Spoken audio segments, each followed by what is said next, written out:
This is the first Megir that I will be reviewing on this channel, but based on this model, the M-2028 Chronograph, it certainly won't be the last. I find them to be very solidly built, and for the money, ridiculously feature-packed. This again is the Megir M-2028 Chronograph, and as you can see, a stunning looking watch for $12. So let's have a look at this thing.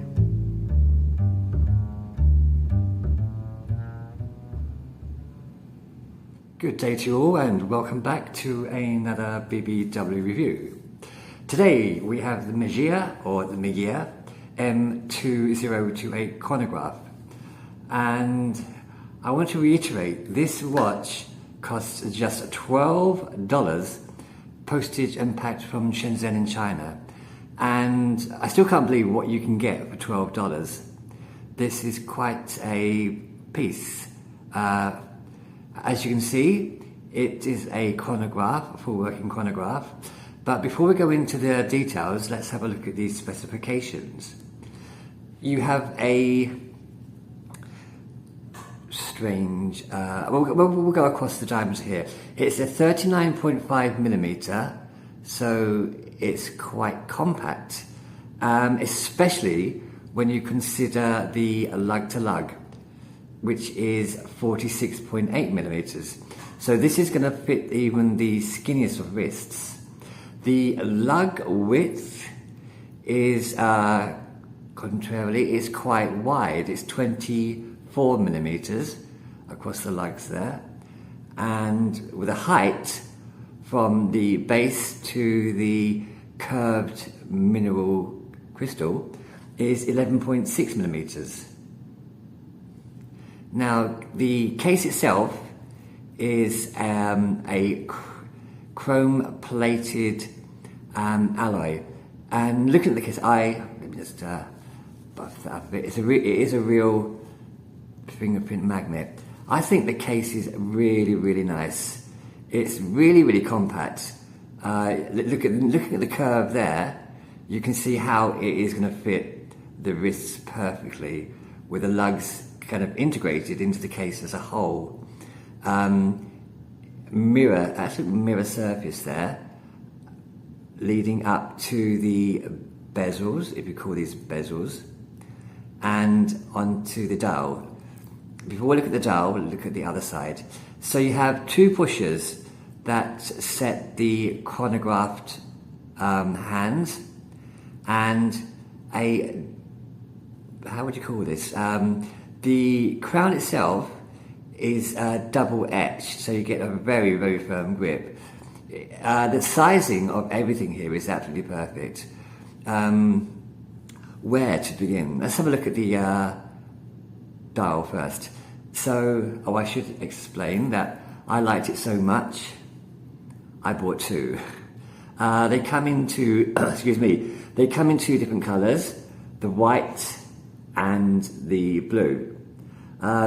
Initially, I always go for the blue, but now looking at these, you'd think the blue dial would be more legible, but it's not. The white dial is actually more legible, I find. So for the purposes of this video, I'm going to just be using the white dial, but nonetheless, the blue still is a wonderful watch. So back to the white dial. You have as you can see, the chapter ring curves upwards towards the bezel. You have printed markers all around the chapter ring, and they lead into applied silver markers, which are angled all around, apart from the 6, which is a very small applied marker, and the same at the 12. Nothing at the 9, because of the subdials. Now, looking at the subdials, let me quickly explain how they work. I'm going to start off the chronograph first with the top pusher. As you can see, it's spinning. It spins 2 times in 1 second.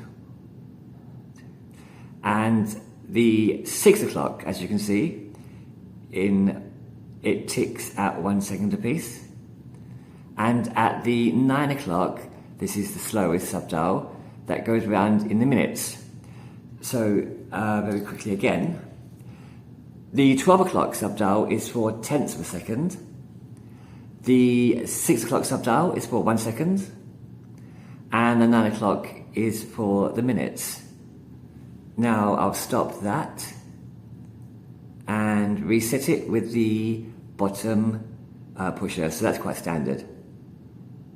Now you'll notice that this one hasn't been reset to the correct marker.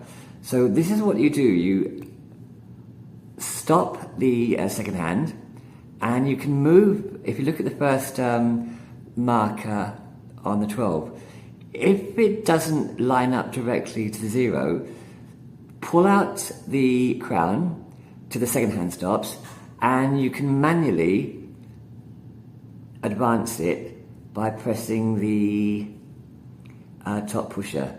It does take some time, but eventually you will get there, and there we go. And the same for the at the 6 o'clock. Now for the 6 o'clock, I'm pressing the bottom pusher and pushing that up to the 60. Now the same happens with the the minute hand, the minute sub-dial, but that just takes much longer.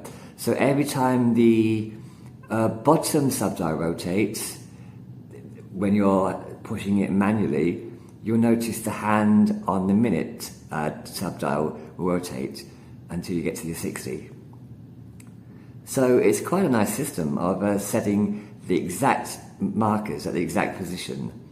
Again, let's set that off, reset that, and there you go. So you can see the tenth of a second moving, the 1 second moving at the 6, and you won't see the minute hand moving, obviously, because that's much slower. So stop that, reset that. What else? There is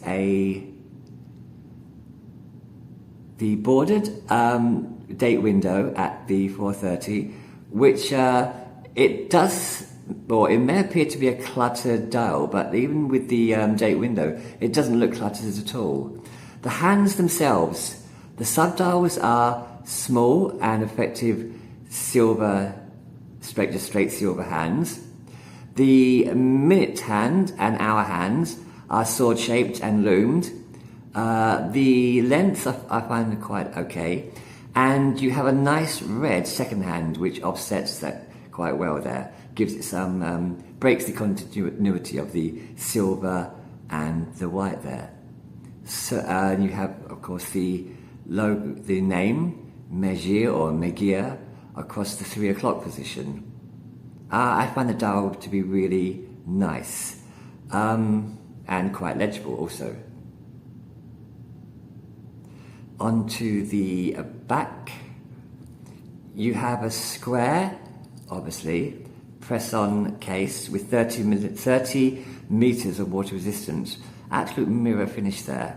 You have the name of the watch, Megir, stainless steel back and water resistant. The water resistance is a standard 30 meters, and then you have the designation, the M-2028.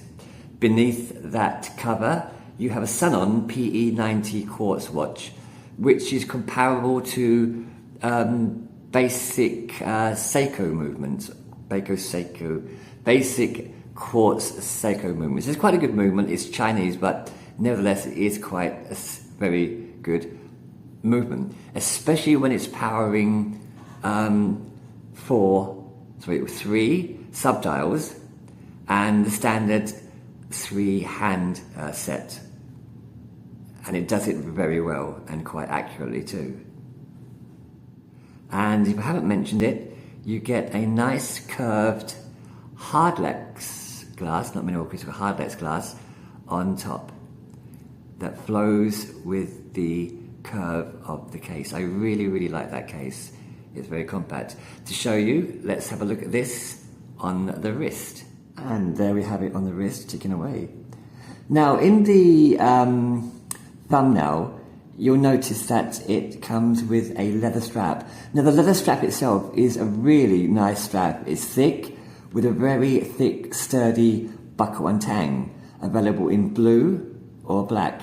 But when I was sent this from China, they sent it at the same price with this stainless steel strap.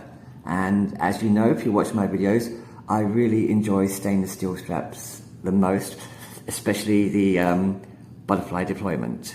So I wasn't that unhappy that I didn't get the leather strap, although if I did, I would have probably kept it. It's a really nice leather sturdy strap, which is from 24 millimeters lug width, tapering down to 19 at the clasp here.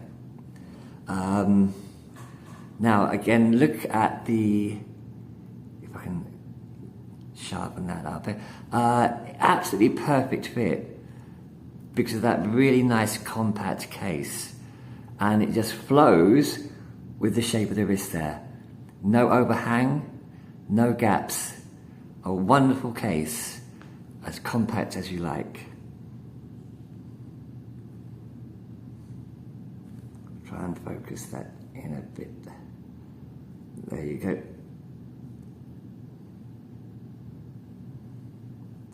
So before we finish, another quick look at the black version. Actually, it's not black, it's darker blue.